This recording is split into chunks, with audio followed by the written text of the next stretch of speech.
Hi, this is Sergeant Betsy Brantner Smith at the National Police Association, and this is the National Police Association podcast.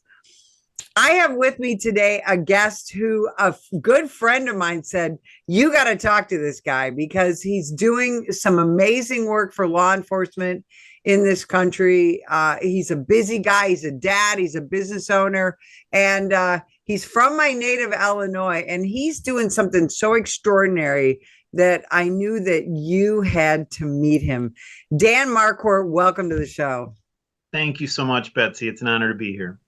So, Dan, you got 10 kids, you got a business, you're a really busy guy, but in 2021, you decided that you just really didn't need to sleep anymore. And you thought you'd start your own nonprofit. And, as a guy who appreciates law enforcement, as a man of faith, in 2021, you started an organization called We Love the Police. We Love Police. Talk about that.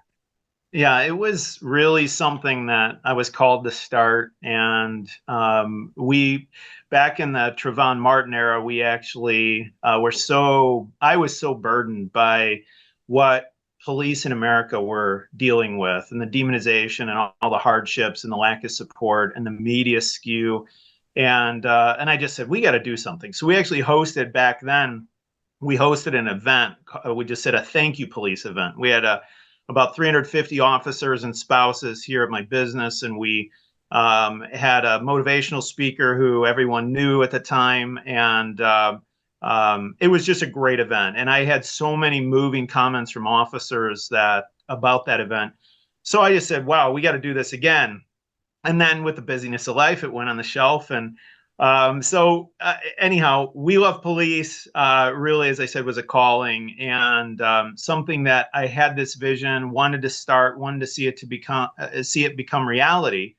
And with the busyness of life, it went on the shelf. And then fast forward to 2021 and everything that was happening with the defund police and all the riots and all of the craziness. And I just said, I was just so convicted. And I just literally said, I prayed and I said, Lord, I don't want to be like Jonah. If you've called me to this, I don't want to run the other way. And I want to be faithful.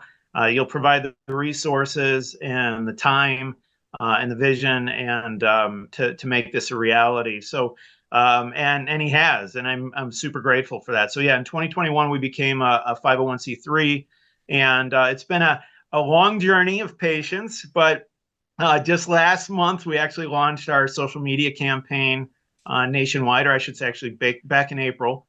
And but the core of our organization is uplifting police and spotlighting their good. Two things that, as you know very well, are desperately needed in America. So let's talk about that, because in 2021, in the Chicago metropolitan area, the police were not very popular. And you own a business, you're a car dealer. And back then, that's when businesses were, posting the black square on their social media and talking about how bad the police were, and everything was just going woke and going, crazy anti-police and frankly, anti-American. Yes. And you decided to really swim upstream with all of that, marrying your mission with your Christian faith. Talk about that. Absolutely. Well, and when God calls you to do something, it's always best to be faithful. You don't want to run the other way, and it's heartbreaking to see what our police officers and their families have endured. So yeah, at the end of the day, we should, and as Christians, walk by faith and not by sight. And that's easier said than done. But the reality is, I was compelled to do this. And so even we operate out of my dealership, out of my business. And so I had a lot of warnings from a lot of police officer friends about, some of the hostiles we'll say, and having our address published, and could expect protesters and other things out here. But we've got a great relationship with our local police department, and they really love and appreciate us, and the feeling's mutual. And thankfully, we have not endured that. But we do know, just as police see every day in America, everything in this world is a battle of good versus evil. It just truly is. And so, I love a line from an officer who said, when evil wins when good does nothing at all. And, so we want to be a vessel to spotlight the countless good of our police officers in America every day. And sadly, most of it gets untold, or if it is told, it's in a very, very small bubble. So I'm very excited about all of the facets, and throughout that journey over the last few years, how we've refined our vision and our mission, and for a greater impact. I'm super excited to see it all unfold, and the impact that it makes to be a blessing to officers and their families. So let's talk about the different facets of what you're doing, starting with your original vision, which was just to have a nice banquet and a speaker, an event for cops to go to, just to be appreciated and uplifted, and also something they could bring their families to. Absolutely. Well, that we realized was phenomenal. I was so humbled, and frankly tearful, when at the comments that officers and spouses of officers made to me during that event, after that event. The letters that I received in the mail were so touching. And I had several officers tell me that they were thinking about hanging up their hat, and that event put enough wind in their sails to inspire them and encourage them to keep moving forward. So it was just a really tangible way where officers, you could see what a blessing it was to them. And so yeah, that will continue to be a facet of what we do. We look forward to eventually, obviously it's based on resources, but we would love to host regional banquets, even get to a point of doing one a month around the country, where we have a motivational speaker, and an officer, spouse, and or guest, and they come, have a nice dinner, open bar, motivational speaker, and then recognition awards for our We Love Police honorees for different acts of heroism or nominations from different officers around the country in that region. So we look forward to doing that. But that then branched into understanding the needs of what officers shoulder every day. I mean, what they see, what they process. You can't unsee what you see, and I know they all know that. And so I was stunned when we did market research and found that roughly our data showed over 1/3 of officers around the country did not have access to a chaplain at their police department. I've talked to others in national leadership roles, and they've shared with me they think it's closer to 50%. And whatever that number is, whether it's 33% or 50%, a significant percentage do not have access to a chaplain. But what was really disturbing from our market research, 2/3 of the officers that had access to a chaplain had low trust to no trust of their department chaplain. And there were a whole litany of reasons, all of them valid. And so we worked with an organization and it was right in that COVID window and it worked out beautifully, because they were looking for a way to provide more accessible, confidential chaplain access. And when I shared with their CFO where our vision was for We Love Police, they're like, we love it. Let's develop this together. So we've created a portal to offer, and we offer it on our website, mobile or web or PC based, 24/7 nationwide access to real human beings, to chaplains, specially trained chaplains, for not just police officers, but their families, so spouses. So, and that was another thing that stunned us from our market research.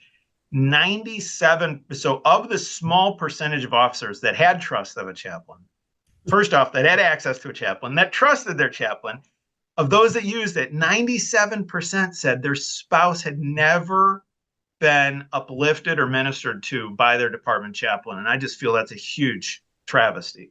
So we wanted to provide a resource where not just the officers, but their family members, whenever they have a burden, whether it's marital strife, emotional toil, whatever that is they're dealing with, or if they just need prayer, if they just need support, if they need to just talk something through, that access is there for them 24 hours a day, 7 days a week, and what however they want on their own terms. So they can access the chaplain by instant messaging if they don't want to talk. They can call. They can even schedule a video chat with the chaplain.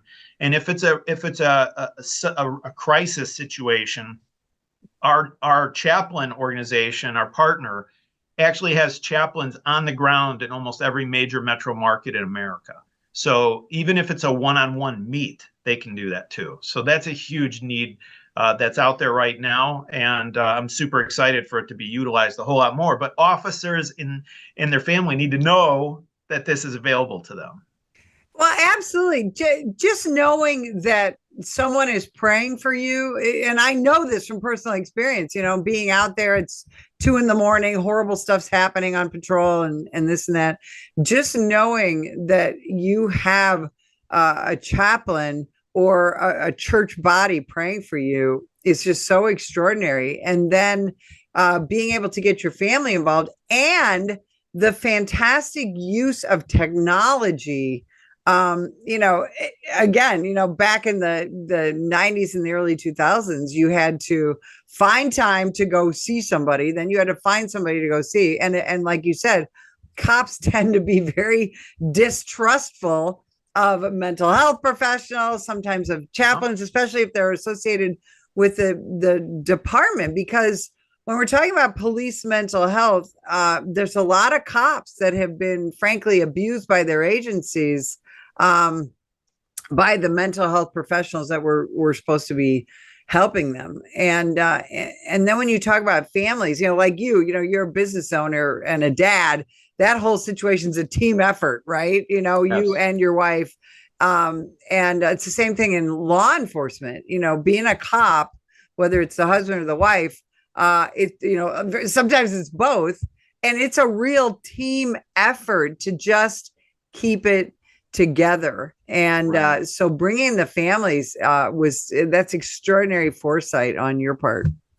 Well, and we know that the spouses shoulder a huge burden. I can't tell you how many officers' spouses I've spoken with that are very much looking forward to that retirement date, because of the burden that they shoulder, hoping and praying their loved one comes home that night. And so that's and also what they're enduring throughout that shift. So it's there's a heavy burden there. And in to what you're saying, when we really brainstormed on this, when we refined this platform, we don't require any credentials. So they can use an alias. They can use whatever they want. They can use a burner phone. We really don't care. But the beauty is that if they want to establish relationship with that chaplain, they talk to them, they trust them. They're like, hey, they can then direct text and direct call that chaplain again. They don't have to go through like a hub. So the whole intent is giving them the support, meeting them wherever they are, and giving them the support and whatever they need at that juncture. And the only safeguard we have is there's a pop-up that says stop, and that's basically to block the bots. That just says confirm here that you are a police officer and or family member of an officer. That's all. And they click through, and then it's directly into our portal to speak with a chaplain. So how is it that you're getting the word out to cops about this? Well, that kind of leads into, obviously, through relationship, through other things. I was invited to be a guest speaker at both the Lake County and Cook County Chiefs of Police luncheon last year, and got in front of several hundred police administrators, which that's great. A lot of it's word of mouth, obviously social media, we're doing that, but I'm super excited about our grassroots movement, and that's really a huge need, which we call our Church Partners Program. So the program is designed it's a turnkey program that equips churches, local churches, to uplift their local police. And so yes, we don't want to just shoulder this and make this a brand, a unifying brand. Yes, we want to do that. That positive communicates a positive message. We love police. It's unifying. It's non-divisive. It's pretty universally appreciated. But we also want to make this a grassroots initiative and get people on the ground engaging with their local police. So unfortunately, we ran a pilot for about 2 years in Chicagoland with a handful of churches, and really refined the program. And now we're launching it nationwide. And the goal is to get local churches, which are in their own communities, and open up a dialogue, establish relationship with their local police administration, and get to know their local police officers and their families. And we have facets of that in ways to have tangible ways to uplift local officers and their families. And one of those is a commitment to pray for them. But our goal is in 2025 to add 1,000 churches across America, uplifting at least 1,000 police departments and sheriff's offices. And our 5-year goal is by 2030 that all 18,000 police departments and sheriff's offices are uplifted by at least one local church. So these are a group of, sometimes 50, sometimes churches could be 35,000. It just depends. It's scaled from a small church to a huge church. But people in their own community uplifting their own officers, and it's a powerful tool. Already, the fruit that we've seen from the churches that have been engaged with this, it's really exciting. Well, and that's the thing. Churches especially, and people in general, want to do something. I hear this all the time when I'm traveling around. What can we do as citizens to help law enforcement? And what you guys are doing is a very concrete way of supporting your local law enforcement, beyond just being nice to the cops and taking them some cookies and right. Things like that. This is a very concrete solution to that what can we do question. Yeah. And we really wanted an all encompassing approach, a full 360 approach where, yes, our tagline, uplifting police, that's not just from our positive stories that we spotlight and helping certainly change the narrative in spotlighting their good, but uplifting police to elevate the public opinion standpoint, but uplifting them holistically, spiritually, giving them the support and resources they need. But on the grassroots side, as I said, engaging the local churches to express their gratitude from their church members and parishioners, and that has a huge lasting impact. But it all starts with relationship. It starts with, that first phone call, and that's why we actually had one of our church partners, a pastor, called me up and said, I got to tell you, I'm kind of ashamed. And I said, what do you mean? And he said, we've been here this long and we never stepped foot in our local police department. We never knew our officers, and we had no idea what they had to deal with every day. And he just said, I'm thrilled we're part of this, but I'm really convicted that we didn't do something like this sooner. And so I'm really, really excited, and I know it's going to make a fantastic impact, especially when it spreads across the nation. You make such a good point, because I think a lot of communities, especially if, they have a smaller, suburban or rural police department or sheriff's department, and the cops do such a good job of keeping things safe, that people don't really know the bad things that a cop in a nice community might deal with. And I think that's one of the most important things about what you're doing is because I think people around the country think, oh, those poor cops at NYPD, Chicago PD, LAPD, but those poor cops at the local sheriff's department where there's 10 deputies and they're dealing with all kinds of strife is really at issue too. I have to ask you, so how do you collect and push out those positive stories? Because I know that's one of the things that you do is you want to let people know the good things that cops do, because we mostly do good stuff. How do you do that? It takes some research, and I encourage police officers. And when I was at the Lake and Cook County Chiefs of Police luncheon, I encouraged them. I said, send us your stories. And that's one of the things that we really encourage officers, and we'll continue to start doing that maybe as a monthly, to encourage departments that are following us on social media, on Facebook or others, to share with us, share their stories on We Love Police on Facebook. And but via email, I know this is no surprise to you, but the good stories are not the easiest in the world to find. And then finding them where they have they're verifiable, they're legitimate, and sometimes, frankly, some of it comes right from police department social media, where we're able to take it from their stories. But it does take some scouring and some research.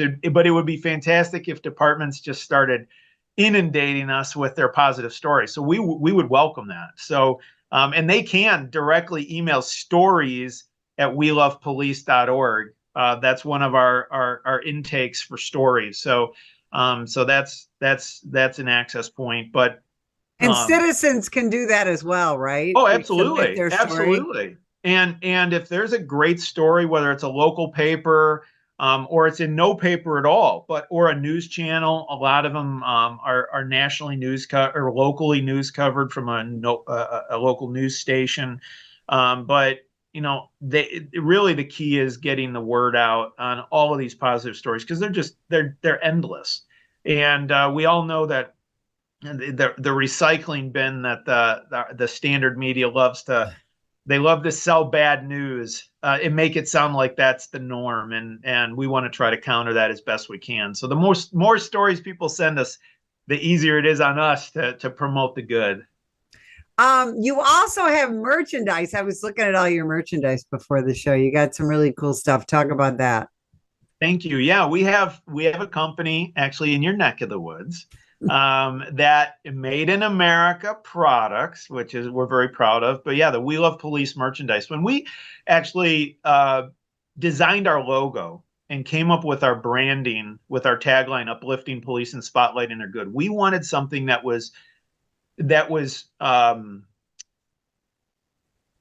brought everyone together, that was universally agreeable. And so the logo, We Love Police, it's kind of cool. Actually, I don't know if you can see. Yeah, I love it. It's perfect. But it's made in America. We have hoodies and T-shirts and hats and rear window transfer stickers and tumbler, dishwasher safe stickers and other stuff. But they can find it on our website, on the shop site at welovepolice.org.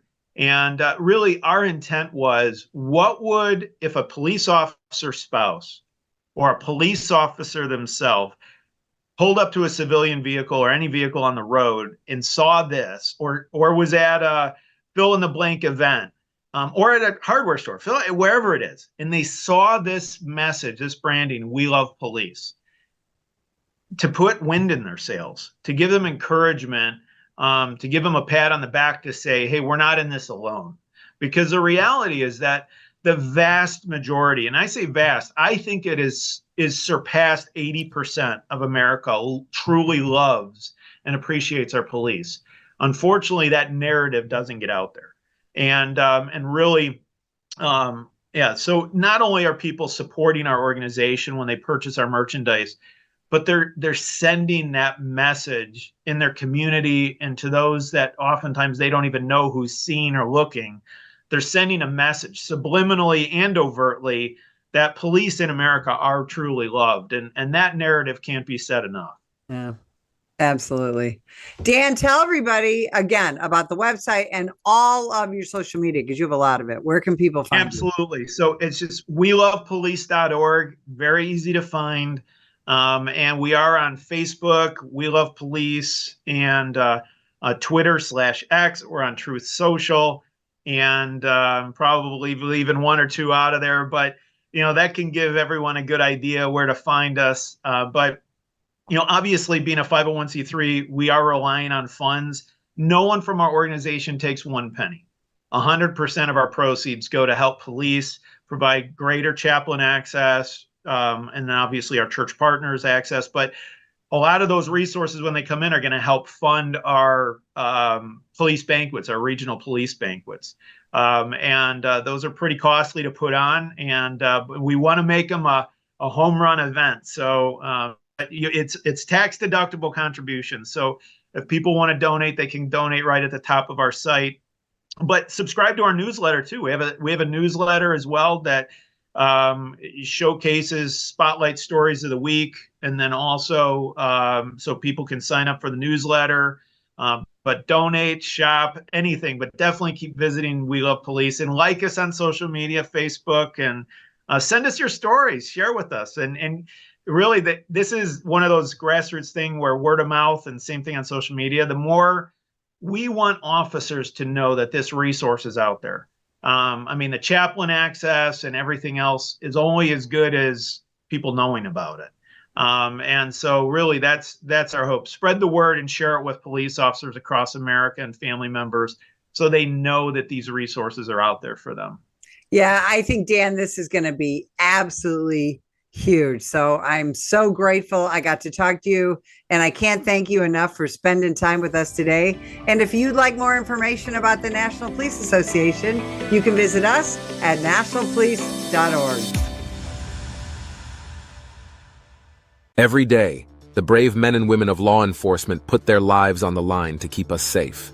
But they need our help to continue their mission. Activist politicians, progressive prosecutors, the ACLU, and the rest of the anti-police forces receive millions in donations from extremist pro-criminal elements like George Soros and woke corporations.